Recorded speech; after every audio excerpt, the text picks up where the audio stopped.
4 ಮಂದಿ ಹೆಣ್ಮಕ್ಳು ರಕ್ಷಣೆ ಕೊಡ್ಲಿ, ನಮ್ಮಂಗ್ ಕುಡ್ಕನ್ ಮಾಡ್ಕೊಂಡ್ ಜೀವನ ಏನ್ ನಾವ್ ಗೋಳಾಗೇವೆಲ್ಲ ಅಂತರಿಗೆ ಬೇಷ್ ಬಡದ್ ಬುದ್ಧಿ ಕಲಿಸ್ಲಿ ಅನ್ನೋದು ನನಗ್ ಬಾಳ ಐತಿ. 14 ವರ್ಷಕ್ಕೆ ಏನ್ ಗೊತ್ತಾಗತ್ರಿ ಮೇಡಮ್, ಸಣ್ಣ ವಯಸ್ಸಿಗೆ ಏನ್ ಗೊತ್ತಾಗ್ತೀರಿ? ಅವ್ರ ಸತ್ತಾಗ 23 ವಯಸ್ಸ್ರಿ ನನ್ಗೆ, ಏನ್ ಜಗತ್ ಗೊತ್ತ. 2-3 ಕಡೆ ಕೆಲ್ಸದ ಮೇಲೆ ನಾನ್ ನಿಂಗ್ ಲೈಫ್ ಕೊಡ್ತೀನಿ, ನಾನ್ ನಿಂಗ್ ಜೀವನ ಕೊಡ್ತೀನಿ ಅಂತ ಎಲ್ಲ ನಂದು ಅದೇ ಮಾನಸಿಕ ಟಾರ್ಚರ್ ಬಾಳ ಆಗೈತಿ. ಎಲ್ಲಿ ದುಡ್ಯಾಕ್ ಕೊಡ್ರಿ, ಕೆಲ್ಸ ಕೊಡ್ರಿ, ಇನ್ನೂ ಮಾಧುರಿಯಾಗಿ ಜೀವನ ಮಾಡಿ ತೋರಿಸ್ತೀನಿ. ನಿಮ್ ಪಪ್ಪಾರ ಅವ್ರು ಇಲ್ಲಿ ತೀರ್ಕೊಂಡ 12 ವರ್ಷ 10 ವರ್ಷದ ಮೇಲೆ ಆಯ್ತು. ರಿಲೇಟಿವ್ಸ್ ಅವ್ರು ಯಾರು ಅವ್ರು ನಮ್ಮ ಪಪ್ಪ ತೀರ್ಕೊಂಡ ತಕ್ಷಣ ಅವ್ರ ಡಿಟ್ಯಾಚ್ ಹಾಕೊಂತ ಬಂದ್ಬಿಟ್ರು. ನೀವು 3 ಜನ ಮಕ್ಕಳಲ್ಲ? ಅವ್ಳು ಹ್ಯಾಂಡಿಕ್ಯಾಪ್ಟ್ ಇದ್ದಾಳೆ ಅದ್ರೊಳಗ. ಅವಳಿಗೊಂದ್ ಕೈ ಮತ್ತೊಂದ್ ಕಾಲಿಲ್ಲ, ಬುದ್ಧಿ ಅಂತೂ ಇಲ್ಲ. ಏನು ವರ್ಕ್ ಅಡ್ಜಸ್ಟ್ ಆಗತ್ತಿಲ್ರಿ ಅವ್ರಿಗೆ. ಸ್ವಲ್ಪ ಹೆಲ್ತ್ ಪ್ರಾಬ್ಲಮ್ ಬಾಳ ಐತಿ.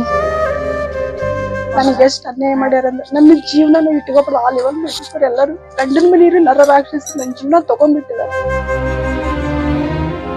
ಬರಲ್ಲ, ಸಾಧಿಸ್ಲೇಬೇಕು, ನಮ್ ಕಷ್ಟ ಬರ್ತೀನಿ ಅಂತ ತಿನ್ಸಲ್ ಕೂತ್ರೆ ಮೇಡಮ್ ಇವ್ರ ಜೀವನ ಹಾಳಾಗ್ತದೆ.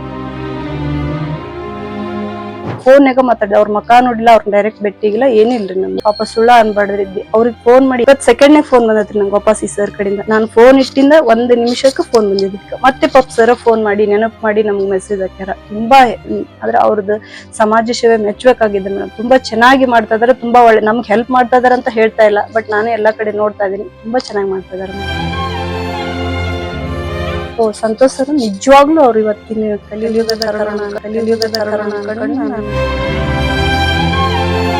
ನಾವಿವತ್ತು ಭವ್ಯ ಅವರ ಒಂದು ಎಂಜಿನಿಯರಿಂಗ್ ಏನು ಓದ್ತಾ ಇದ್ದಾರೆ, ಅದಕ್ಕೆ ಸಂತೋಷ್ ಲಾಡ್ ಫೌಂಡೇಶನ್ ಕಡೆಯಿಂದ ಹೆಲ್ಪ್ ಮಾಡ್ತಿರುವಂತದ್ದು. ಇವತ್ತು ಅವರ ಕುಟುಂಬಕ್ಕೆ, ಅವರ ಮಗಳ ಎಜುಕೇಶನ್ಗೆ ನಮ್ಮ ಸಂತೋಷ್ ಲಾಡ್ ಫೌಂಡೇಶನ್ ಹೆಲ್ಪ್ ಮಾಡ್ತಾ ಇದೆ. ಅಮ್ಮ ತಗೋರಿ, ಇದನ್ನ ನಿಮ್ಮ ಮಗಳ ಎಜುಕೇಶನ್ಗೆ ಸರ್ ಕೊಟ್ಟಾರ. ಆಲ್ ದಿ ಬೆಸ್ಟ್ ಕೂಡ ಹೇಳಾರ್ ನೋಡ್ರಿ. ತುಂಬಾ ಧನ್ಯವಾದ ಸರ್, ತುಂಬಾ ಥ್ಯಾಂಕ್ಸ್ ಸರ್. ಹಿಂಗೆ ದೇವ್ರು ಒಳ್ಳೇದ್ ಮಾಡಲಿ, ಆಯುಷ್ಯ ಆರೋಗ್ಯ ಕೊಟ್ಟು ಕಾಪಾಡಲಿ. ನನ್ನ ಕಡೆಯಿಂದ ನಿಮ್ಗೆ ತುಂಬ ಧನ್ಯವಾದ.